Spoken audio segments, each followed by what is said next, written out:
أول يوم دراسة مسك القلم والكراسة وبدأ يكتب بالقلم الرصاص. مسكين ما كانش يعرف إن حياته هتبقى رصاص، بس هيبني نفسه وهيبقى هو القناص. شاف واحدة عجبته وكلمها وقابلته وخلته يجري وراها عشان حبها من قلبه بجد.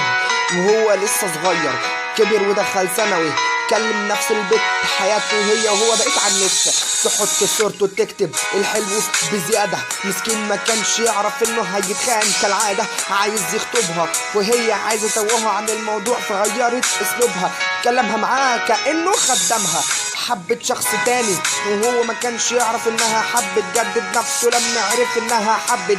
شافهم واقفين وهي ماسكة فيه، تتخيلوا انه حبيبته واقفه مع اقرب حد ليه، واقف مذهول بيقول من قلبه سيب حبيبتي بقى وغور. بس مين هيسمع قلبه في وقت تكون القلوب ميته ما بتسمعش بعض وهما مش شايفين الا بعض. جسمه سايب اصله في هواها كان دايب، رجع للبيت وامه تقول له مالك يا ابني، ما ردش اصل الوجع مبني. نايم ودموع على خدوده وصحي من النوم، شخص غريب يعتبر كده دخل حبها في الغريق.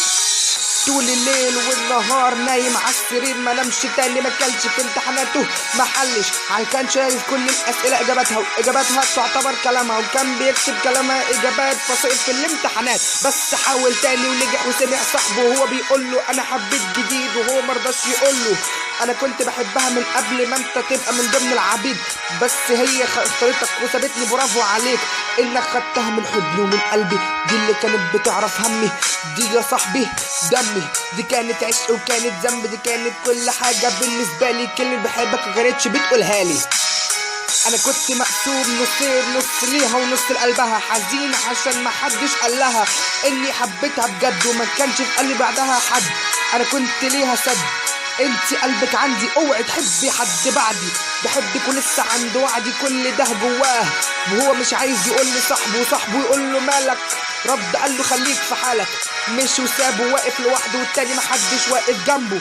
اصل كل واحد في همه وكل لما يشوفها معاه يتحرق دمه. صاحي من النوم نازل مش عارف رايح فين، ماشي في شوارع ما يعرفهاش، حتى صاحبه قال له اجي معاك ما سمعهاش، ماشي بيعيط ويقول يا ريتني ما عرفتهاش. بس هيعمل ايه قدر ومكتوب، فقرر يتوب ويرجع لربنا بجد اللي مفيش بعده حد. صلى يوم واتنين وتلاتة، صاحبته قالت له عايزاك، قال لها ماشي فين، اتخلى عن ربنا عشان واحدة بعته وبهدلته في حبها. شافها قال لها بحبك ولسه شريكي، هي قالت له روح يا بابا اقعد جنبها. سابته مشيت وهو مش عارف يتحرك من الصدمة، بص حواليه شاف كل حاجة ضلمة، فضل على الحال ده بالساعات وبعد كده فاق، خلاص امر ربنا نفذ ومات. مش عارف يتحرك من الصدمة، بص حواليه شاف كل حاجة ضلمة، فضل على الحال ده بالساعات وبعد كده فاق، خلاص امر ربنا نفذ ومات.